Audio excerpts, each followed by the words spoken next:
അത്ഭുതങ്ങൾ തീർന്നിട്ടില്ല, അടയാളങ്ങൾ തീർന്നിട്ടില്ല കാലത്തിൽ ഈ ലോകത്തിൽ. എൻ്റെ പേര് ലക്ഷ്മി. ആലത്തൂരിന്ന് വരുന്നു. ലക്ഷ്മി എന്ന പേര്. എൻ്റെ മകൻ 18 വയസ്സായി. ഞാൻ ഈശോയിലേക്ക് വന്നിട്ട് 3 വർഷം തികയണം.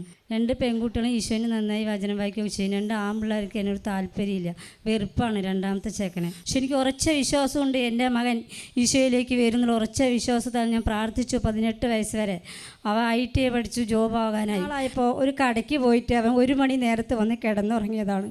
പിറ്റേ ദിവസം ഞാൻ വർക്കിന് പോയിട്ട് വരുമ്പോൾ എൻ്റെ മകൻ നല്ലോണം ഉറങ്ങിപ്പോയിട്ട് അമ്മ പറഞ്ഞു, പനി പറഞ്ഞു. അങ്ങനെ ചോറ് വേണം പറഞ്ഞു, ചോറ് മുറ്റത്ത് അങ്ങനെ കപ്പടച്ച് വേണം. അന്നേരം എന്നെ ആശുപത്രി കൊണ്ടുപോവാ എന്ന് പറഞ്ഞു. ഞാൻ ഈശോനോട് പറഞ്ഞു, ഈശോയിലേക്ക് അടുക്കപ്പെടാനുള്ള സമയമാണ് എൻ്റെ മകനെ എന്ന് പറഞ്ഞ് പ്രാർത്ഥിച്ച് അങ്ങനെ ഞാൻ ഗവൺമെൻറ് ഹോസ്പിറ്റലിൽ കൊണ്ടുപോയി. ആ സമയം ഡോക്ടർ എന്നോടും അവനോടും പറഞ്ഞു, നിങ്ങൾക്ക് ഈ സമയത്തെ വരാൻ കണ്ടുള്ളൂ, അവനൊരു രോഗമില്ല എന്ന് പറഞ്ഞ് പാരസെറ്റമോൾ ഗുളികയിൽ നിന്ന് അയച്ചു വിട്ടു. എനിക്ക് ആലപ്പുഴയിൽ ഒരു കല്യാണം ഉണ്ടായിരുന്നു, ഞാൻ പോവുമായിരുന്നു. എൻ്റെ അമ്മയെ അടുത്താക്കിയിട്ട് അവന് പകലൊന്നും കുഴപ്പമുണ്ടായിരുന്നില്ല, രാത്രിയായിരുന്നു. അന്നേരം ഞാൻ പോയി KSRTC സ്റ്റാൻഡിൽ നിന്ന് 10 മണിക്കുള്ള ബസ് കയറുമ്പോൾ എനിക്ക് വിളി വന്നു. എൻ്റെ ചെറിയ മോള്, അമ്മ പൊന്നുവേട്ടന് സുഖമില്ല, പാമ്പ് നാക്ക് നീട്ടുമ്പോൾ അമ്മ നാക്ക് നീട്ടണു, പ്ലേറ്റ് എടുത്ത് വലിച്ചെറിയുന്നു എന്നൊക്കെ പറഞ്ഞു. ഞാൻ അപ്പോഴും മനസ്സ് വിടാതെ ഈശോനോട് ഒരു വിട്ട് പ്രാർത്ഥിച്ചു. ആശുപത്രിയിൽ പോകുമ്പോൾ രോഗമില്ല, മരുന്ന് കൊടുക്കുമ്പോൾ രോഗമില്ല. മരുന്ന് കൊടുക്കാതിരിക്കുമ്പോഴോ അല്ലെങ്കിൽ ഇവൻ അസ്വസ്ഥനാകും, പാത്രങ്ങൾ വലിച്ചെറിയ അസ്വസ്ഥതയാവും. അങ്ങനെ ഞാൻ പ്രാർത്ഥിച്ചു, ഈശോയുടെ ആലയത്തിലേക്ക് അവനെ എത്തിക്കുക എന്നുള്ള ഒരൊറ്റ പ്രാർത്ഥന പ്രാർത്ഥിച്ചു. പിറ്റേ ദിവസം അവനെ എങ്ങനെ കൊണ്ടുവരുമെന്ന് എനിക്കറിയില്ല. പക്ഷെ ഈശോ എനിക്കൊരു ഉണർവ് തന്നു. നീ ആശുപത്രിക്ക് എന്ന് പറഞ്ഞു കൊണ്ടുപോകാൻ പറഞ്ഞു. ഞാൻ അവനെ അച്ഛനും ഞാനും അവനും കൂടി കൊണ്ടുവന്നു. താഴത്തെ ലിഫ്റ്റിൻ്റെ താഴെ നിന്നിട്ട് ഡോക്ടർ ഉണ്ടോ എന്ന് നോക്കിയിട്ട് വരട്ടെ പറഞ്ഞു. ഞാൻ അവിടെ വന്ന് സിസ്റ്ററോട് ചോദിച്ചപ്പോൾ പരിശുദ്ധാത്മാവ് ഇടപെട്ടോളും പറഞ്ഞു. ഡോക്ടർ ഉണ്ടെന്ന് ചേച്ചിക്ക് മനസ്സിലായപ്പോൾ പോയി പറഞ്ഞു, ഡോക്ടറുണ്ട് കയറി വരാൻ പറഞ്ഞു. അങ്ങനെ വന്ന് അവനെ ഈ ആലയത്തിൽ ആരാധന ഇരിക്കുമോ എന്ന് എനിക്കറിയില്ല.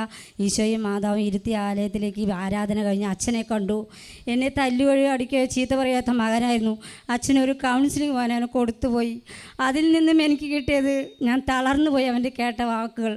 മൊബൈലിലൂടെ പലതും അവൻ അതിനടിമയായിട്ടുണ്ടായിരുന്നു. പക്ഷെ ഒരു പ്രാവശ്യം അവൻ എന്നോടൊരു പിക്ചർ കാട്ടി പ്രേതത്തിൻ്റെ, ഞാൻ പോലും ഞെട്ടിക്ക് പോയി. പല വിധത്തിലുള്ള സോഷ്യൽ മീഡിയയ്ക്ക് അടിമയായിരുന്നു. ആ മേഖല കർത്താവ് എടുത്ത് മാറ്റി.